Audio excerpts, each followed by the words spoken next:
Halo semua, balik lagi sama gue Wan di FPL 62. Seperti yang kalian tahu, Euro 2020 akan segera dimulai. Dan Euro sendiri sudah mengeluarkan game fantasinya. Jadi kita yang lagi nunggu FPL season baru, ngapain lagi kalau nggak ikutan main game Euro 2020 Fantasy Football. Nah, di video kali ini gue ingin menjelaskan ke lo semua mengenai peraturan-peraturan dasar yang ada di Euro 2020 Fantasy Football, biar lo semua mendapatkan rank yang memuaskan. Jadi jangan kemana-mana, nonton terus video sampai habis. Dan buat yang belum subscribe, jangan lupa untuk subscribe dulu.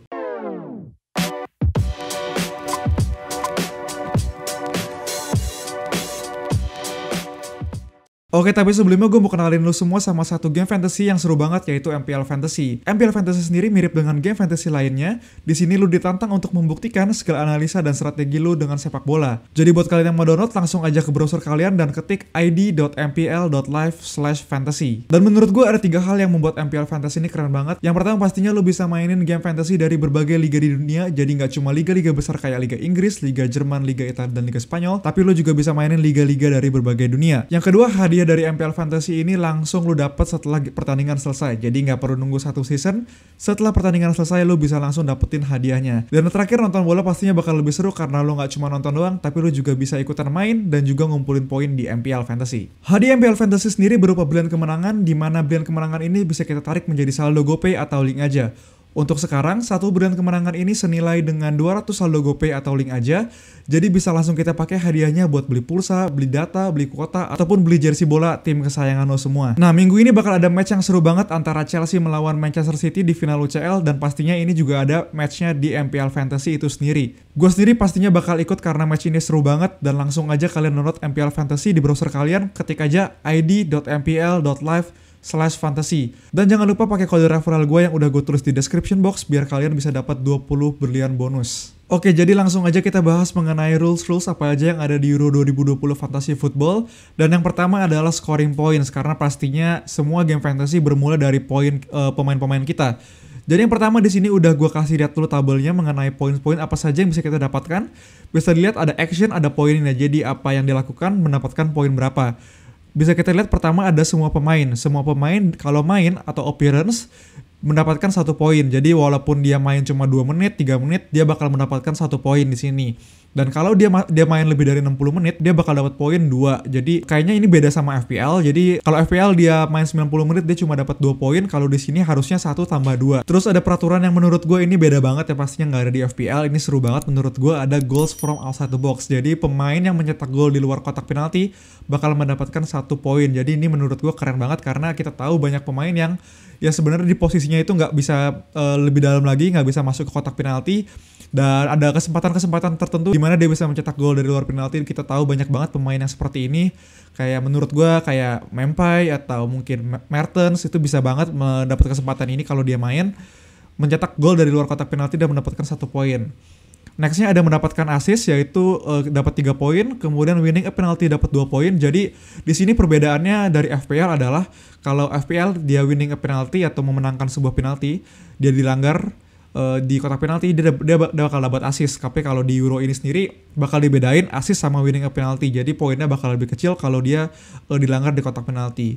Kemudian juga ada pastinya minus poin, yaitu conceding a penalty, di mana pemain kalau dia melanggar pemain dia bakal dikurangin 1 poin. Kemudian ada missing a penalty bakal dikurangin 2 poin atau gagal menendang bola. Yellow card biasa, red card biasa sama on goal juga FPL semua ada pastinya bakal minus poin. Kemudian untuk goalkeeper sendiri, scoring a goal, kalau goalkeeper bisa nyetak gol dia bakal 6 poin. Saving a penalty dia bakal 5 poin. Kemudian clean sheet itu ada tanda bintangnya, berarti bakal dihitung seperti FPL. Kalau dia lebih dari 60 menit clean sheet dia bakal dapat 4 poin. Every 3 save atau setiap 3 kali penyelamatan yang dilakukan akan mendapatkan 1 poin.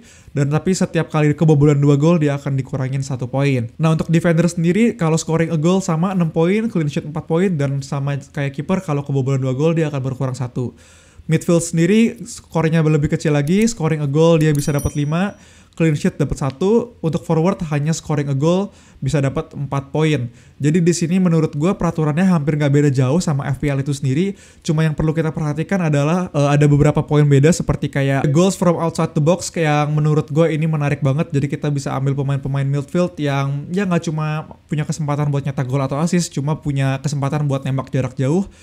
dan melawan tim-tim yang bisa dibilang kalau lu lihat secara strateginya mungkin CDM-nya ini nggak terlalu ketat nempelnya, jadi punya kesempatan untuk melakukan tembak-tembakan. Jadi untuk scoring point sejauh ini nggak beda jauh sama FPL, cuma ya ada beberapa perbedaan kecil ya, cuma itu pun minor. Jadi secara overall harusnya kita semua yang main FPL bisa juga punya pemikiran yang mirip dalam memilih pemain untuk mencetak poin. Nextnya gue akan membahas mengenai penggunaan atau chip apa saja yang ada di Euro 2020 Fantasy Football. Oke, untuk chip sendiri di Euro 2020 Fantasy Football dia cuma ada 2 chip, yaitu Wildcard dan Limitless. Karena kita tahu ini bukan liga ya, ini cup turnamen.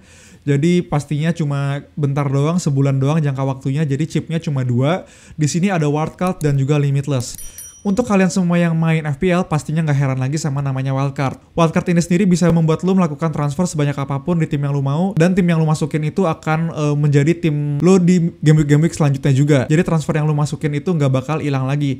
Berbeda dengan Limitless, atau bisa dibilang kalau kalian main FPL itu free hit ya. Jadi free hit ini kan bisa mengubah tim lo dalam satu game week, tapi di game week berikutnya dia balik lagi ke sebelum lo melakukan free hit atau Limitless itu tersebut. Jadi di sini semuanya wildcard dan Limitless hanya bisa dilakukan sekali dan juga nggak bisa dibatalkan. Sekali lu mencet tombol wildcard atau tombol Limitless, pastiin lu bener-bener udah berpikir dengan matang lu mau melakukan chip itu, karena ini bener-bener nggak bisa di cancel. Jadi kurang lebihnya secara chip nggak jauh beda dengan FPL, cuma ada wildcard sama Limitless yang bisa dibilang free hit yang bisa digunakan sekali. Berhubungan dengan penggunaan chip, pastinya kita bakal nyambung sama transfer. Gue bakal membahas mengenai transfer yang bisa dilakukan di Euro 2020 Fantasy Football. Nah, di sini udah ada tabel yang gue buat untuk menjelaskan mengenai transfer. Yang pertama ada fase, juga ada maksimal pemain satu negara dalam tim, ada jumlah free transfernya, dan juga deadline-nya yang waktunya udah gue persiapkan di waktu Indonesia juga. Nah, di sini fase sebenarnya Euro 2020 tuh secara garis besar dibagi dalam 5 fase, yaitu fase grup,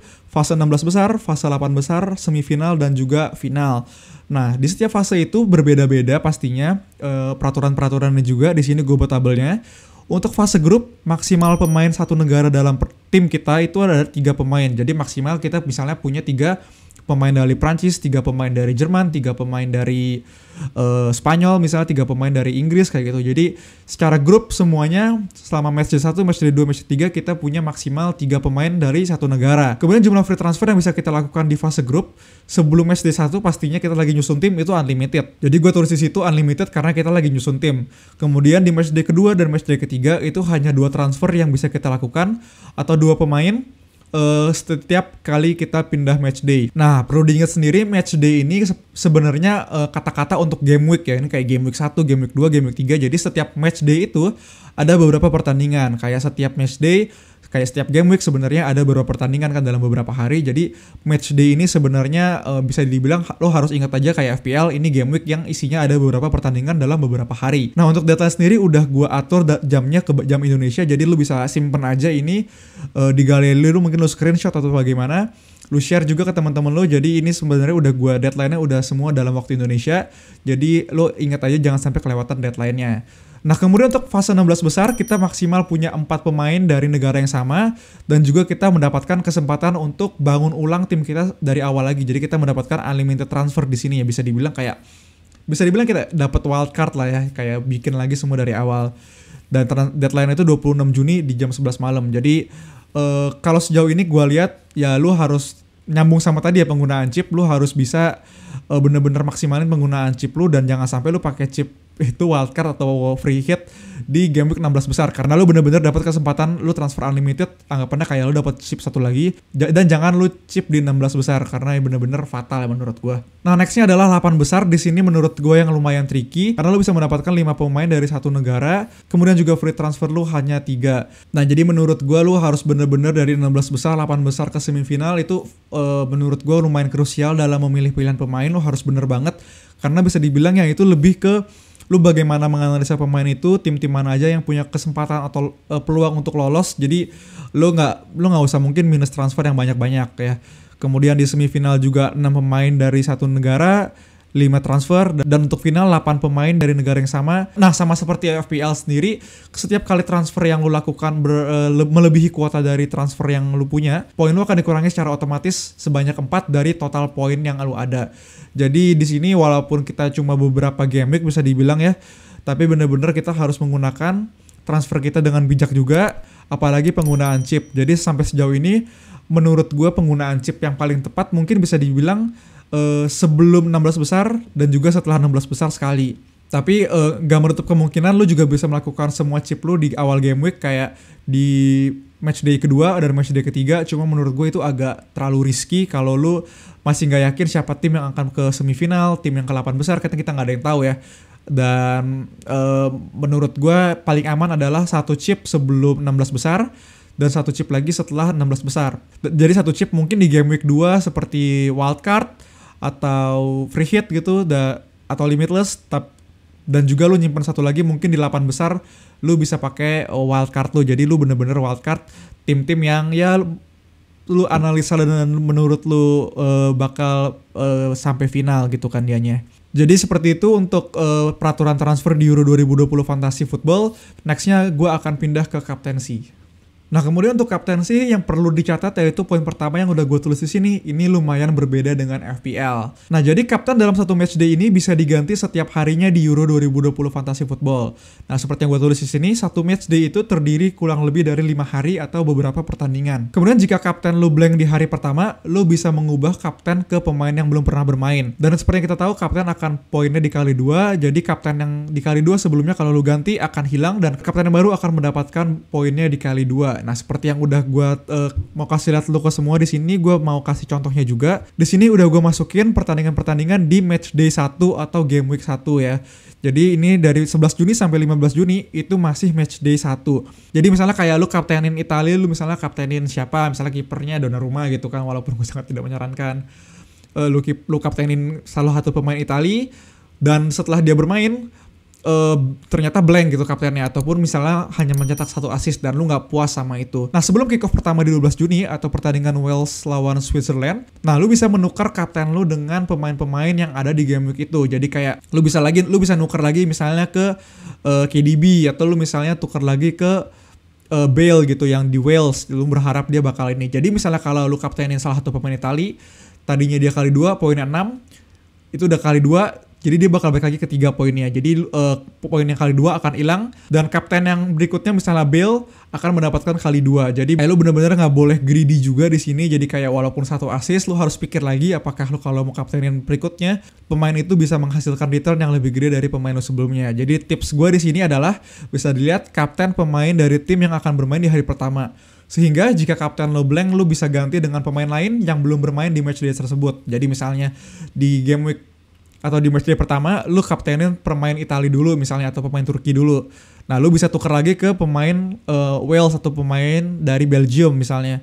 Atau berikutnya lagi lu mau tukar ke pemain England. Nah, itu terserah banget. Nah, itu bisa, tapi yang harus diingat kita nggak boleh greedy di sini. Jadi itu bener-bener harus lu pertimbangin dengan matang juga.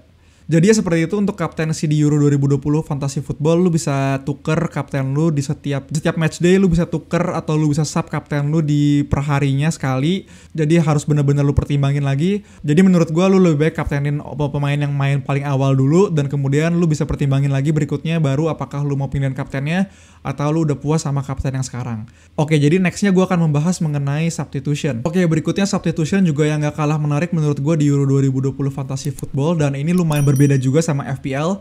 Jadi di sini ada 2 substitution sama seperti FPL sebenarnya, ada automatic substitution dan juga ada manual substitution. Untuk automatic substitution atau pergantian pemain secara otomatis, menurut gue itu nggak perlu gue bahas lagi karena hampir kita semua main FPL dan juga pasti tahu ya kalau pemain-pemain yang nggak bermain pastinya akan diganti sama pemain yang nantinya akan menyesuaikan formasi kita juga. Itu pergantian pemain secara otomatis.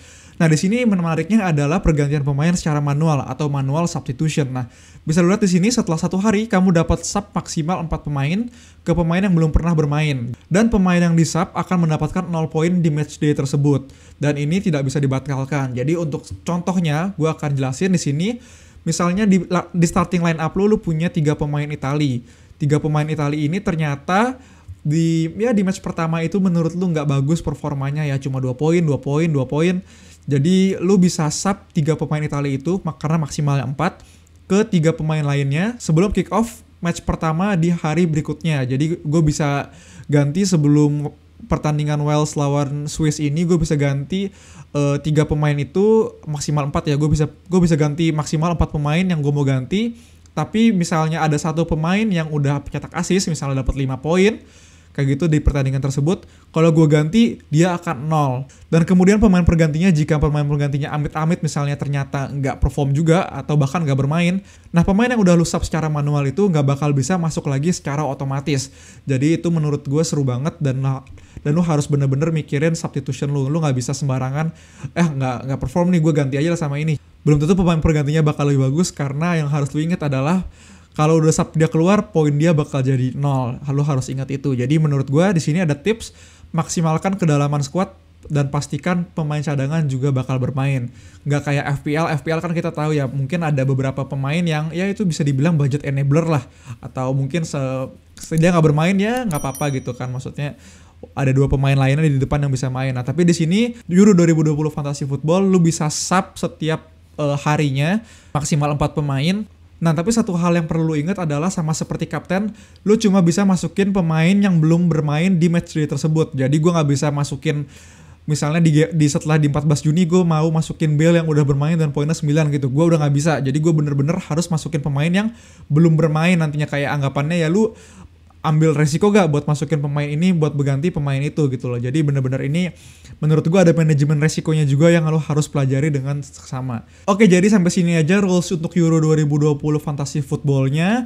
Ini semua rules yang bener-bener gue interpretasikan dari websitenya Euro 2020 sendiri, atau tepatnya di halaman rulesnya. Jadi bener-bener ini gue semuanya berdasarkan ya pengetahuan gue aja ya, maksudnya ini berdasarkan interpretasi gue. Dan misalnya ternyata gue ada sebuah kesalahan di sini di rulesnya, please let me know. Jadi kasih tahu aja kalau gue ada kesalahan di sini, atau kata-kata gue yang mungkin sedikit bisa dibilang salah menginformasikan ke lu semua. Kalau lu punya informasi lebih, tapi seharusnya di sini adalah peraturan-peraturan yang bener-bener gue ambil dari website, jadi harusnya benar.